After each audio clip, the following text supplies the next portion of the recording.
Assalamualaikum warahmatullahi wabarakatuh. Halo teman-teman, gimana nih kabarnya? Pasti sehat-sehat aja kan? Pada kesempatan kali ini, saya akan membahas materi alat ukur kelembaban udara. Saya sendiri, Prasetyo dengan NIM D1A 020092 dari kelas C. Dengan dosen pengampu Ibu Dr. Insinyur Made Deviani Dwajang Magister Sains. Saya sendiri merupakan mahasiswa program studi Agroekoteknologi Fakultas Pertanian Universitas Jambi. Baiklah, mari kita saksikan bersama-sama videonya. Sebelum kita masuk ke pembahasan, ada baiknya kita tahu apa itu kelembaban udara. Kelembaban udara adalah konsentrasi kandungan dari uap air yang ada di udara. Uap air yang terdapat dalam atmosfer bisa berubah wujud menjadi cair atau padat, yang pada akhirnya jatuh ke bumi yang dikenal sebagai hujan, teman-teman. Kemudian, jenis-jenis kelembaban udara itu apa aja sih? Jenis kelembaban yang pertama ialah kelembaban relatif.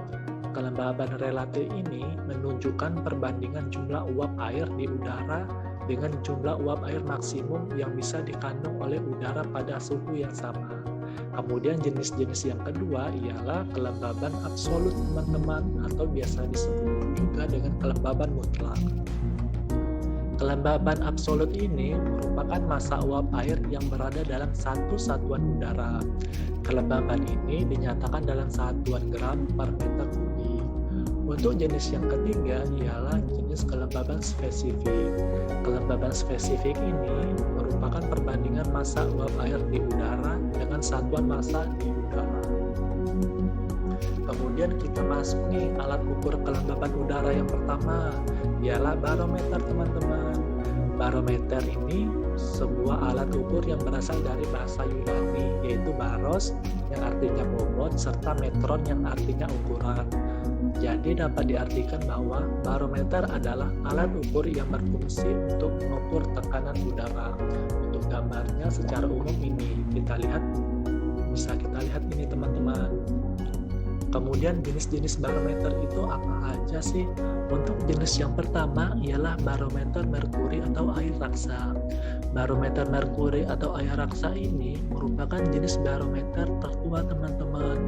Ditemukan oleh fisikawan Italia bernama Evangelista Torricelli pada tahun 1643 Masehi. Barometer tipe ini terbuat dari tabung gelas dengan tinggi kurang lebih 84 cm dan pada bagian ujung atas alat ini tertutup, teman-teman. Sedangkan bagian ujung tabung yang lainnya terbuka serta dicelupkan ke dalam wadah berisi air raksa. Untuk gambarnya bisa kita lihat ini, teman-teman. Kemudian cara penggunaannya itu seperti apa sih? Untuk barometer jenis merkuri ini kita bisa menggunakannya ialah kita perlu mengoreksi ketinggian lokasi menggunakan gravitasi konversi. Kemudian kita amati barometer dengan pandangan mata lurus dan catat angka yang ditunjukkan dari atas kolom air raksa. Tekanan ini bersatuan milimeter air raksa atau mmHg. Kemudian jenis barometer yang kedua ialah barometer aneroid, teman-teman. Barometer aneroid ini memiliki mekanisme yang rumit untuk membaca perubahan tekanan atmosfer. Barometer aneroid ini terdiri dari wadah dan semacam logam lentur yang dikenal dengan kapsul aneroid atau sel. Barometer aneroid ini diciptakan pada tahun 1843, teman-teman, dan terbuat dari paduan berilium dan tembaga. Untuk gambarnya bisa kita lihat ini, teman-teman. Ini merupakan gambar dari barometer aneroid. Kemudian cara penggunaannya itu seperti apa sih? Cara penggunaannya ialah kita ketuk pelan permukaan barometer untuk melepaskan perubahan tekanan yang tersimpan dalam mekanisme. Kemudian kita catat hasil pembacaan setelah jarum atau air raksa berhenti bergerak. Selanjutnya kita gerakkan jarum pengatur jika tekanan udara berubah. Kemudian jenis barometer yang ketiga ialah jenis barometer digital.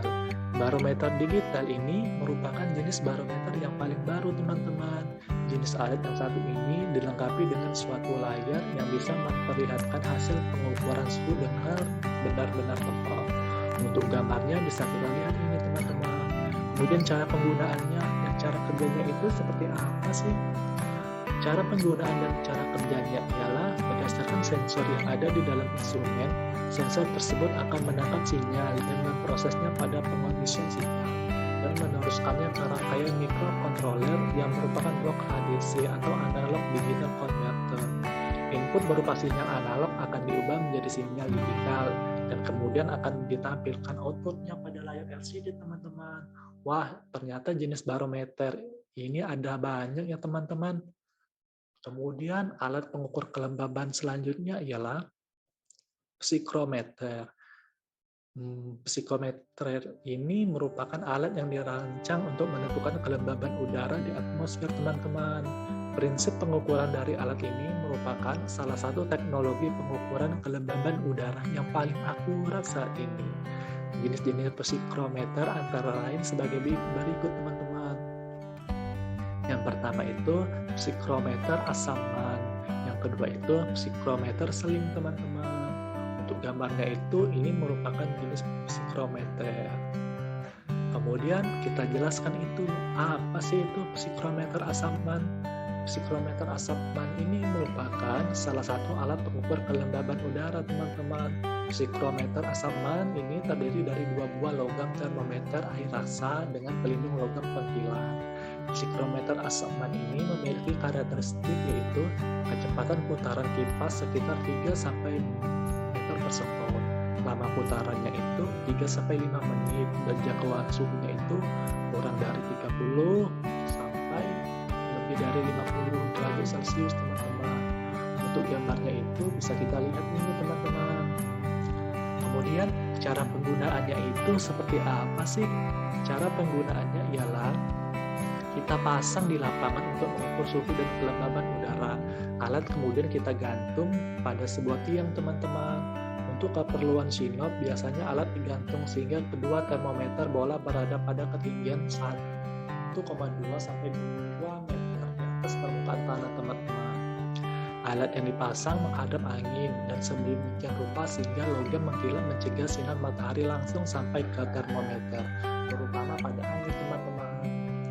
Kemudian selanjutnya psikometer seling teman-teman. Psikometer seling ini merupakan salah satu alat untuk mengukur kelembaban udara. Psikometer seling ini dapat dibawa kemana-mana teman-teman. Psikometer seling ini memanfaatkan dua buah termometer yaitu termometer bola basah dan termometer bola kering teman-teman. Untuk gambarnya bisa kita lihat ini teman-teman. Nah, ini merupakan gambar dari psikometer seling. Jadi nanti kalau teman-teman melihat gambar seperti ini atau benda seperti ini merupakan psikometer seling. Kemudian cara penggunaannya itu seperti apa sih? Cara penggunaan dari alat ini ialah gagang selip dipegang erat, kemudian diputar searah jarum jam selama kurang lebih 30 detik teman-teman. Maka termometer akan menunjukkan suhu basah dan kering. Selisih antara suhu basah dan kering ini akan menentukan kelembaban udara pada saat suhu diukur teman-teman. Wah, ternyata cara penggunaannya cukup mudah ya teman-teman. Kemudian jenis alat kelembaban udara selanjutnya ialah hygrometer. Hygrometer ini merupakan alat yang digunakan untuk mengukur kelembaban dan jumlah uap air di udara di suatu tempat atau lingkungan teman-teman. Alat ini tidak hanya digunakan untuk kebutuhan edukasi atau sains saja, namun juga dalam kehidupan sehari-hari. Seperti yang telah disebutkan di atas bahwa termohygrometer adalah alat yang digunakan untuk mengukur kadar kelembaban pada udara teman-teman. Untuk alatnya itu jenis-jenis hygrometer ini ialah hygrometer logam, yang kedua hygrometer regangan rambut, dan yang ketiga hygrometer elektronik. Wah, dari tiga jenis ini pasti teman-teman penasaran kan gimana gambar dan cara kerjanya? Mari kita jelaskan. Yang pertama itu ialah hygrometer logam. Hygrometer ini sangat berguna dalam memberikan indikasi cepat saat terjadi perubahan kelembaban teman-teman. Hygrometer logam atau kertas biasanya merupakan perangkat yang memiliki nilai sangat rendah dan tinggi akurasinya terbatas. Setiap hygrometer ini digunakan akan memberikan hasil yang berbeda-beda meskipun menggunakan alat dan jenis yang sama. Perbedaan indikator kelembaban bisa mencapai 10% atau lebih. Untuk gambar alatnya bisa kita lihat di sini teman-teman. Kemudian cara penggunaannya ialah cukup mudah penggunaannya ini teman-teman. Kita cukup meletakkannya di tempat yang akan diukur kelembabannya. Kemudian tunggu hingga menunjukkan skala tertentu. Untuk skala kelembaban ditandai dengan huruf H, sedangkan suhu ditentukan dengan derajat teman-teman. Kemudian selanjutnya ialah hygrometer regangan rambut teman-teman. Wah, pasti penasaran ini apakah ada rambutnya atau tidak ya teman-teman. Mari kita lihat. Hygrometer ini menggunakan rambut yang berasal dari manusia atau kuda yang telah dihilangkan lemaknya, lalu dikaitkan pada pengukit dan terhubung dengan jarum penunjuk skala sehingga nantinya dapat memperbesar atau diregangkan teman-teman. Panjang rambut tersebut dapat berubah berdasarkan kelembaban dan juga perubahan panjang rambut mampu dibesarkan secara mekanis atau indikasi pada skala atau dial. Untuk gambarnya itu seperti ini teman-teman. Nah, ini merupakan gambar dari hygrometer regangan rambut teman-teman. Kemudian cara penggunaannya itu seperti ini teman-teman. Cara menggunakannya kita pakai rambut manusia atau hewan di bawah ketegangan. Panjang perubahan rambut dengan kelembaban dan perubahan panjang dapat diperbesar dengan mekanisme dan atau ditunjukkan pada dial atau skalanya teman-teman. Kemudian yang terakhir itu hygrometer elektronik teman-teman. Hygrometer elektronik ini menggunakan kaca yang telah didinginkan serta mekanisme elektronik untuk mengetahui kondensasi pada permukaan kaca teman-teman. Temperatur kaca dapat dikontrol oleh umpan balik elektronik agar menjaga ekuilibrium dinamis antara evaporasi dan kondensasi kaca hingga mencapai suhu titik cair teman-teman. Untuk alatnya itu ini teman-teman, ini merupakan hygrometer elektronik teman-teman. Kemudian cara penggunaannya itu seperti apa sih? Yang pertama itu kita buka tempat baterai dan pasangkan baterai dan pastikan sesuai dengan kutubnya teman-teman. Yang kedua itu setelah baterai dipasang dan layar sudah menyala, hygrometer termometer sudah siap untuk digunakan. Tekan mode selama 2 detik untuk melakukan penyesuaian nilai dari jam saat ini. Setelah itu tekan 4 tombol A, D, C untuk melakukan pengaturan menit dan tekan tombol mode untuk pengaturan tanggal dan format jam teman-teman. Saat berada di mode Sekian video dari saya teman-teman. untuk memindahkan Bila terdapat kesalahan dalam penyampaian kata atau tulisan, saya berharap yang sebesar-besarnya. Saya Prasetyo. Wassalamualaikum warahmatullahi wabarakatuh. See you teman-teman.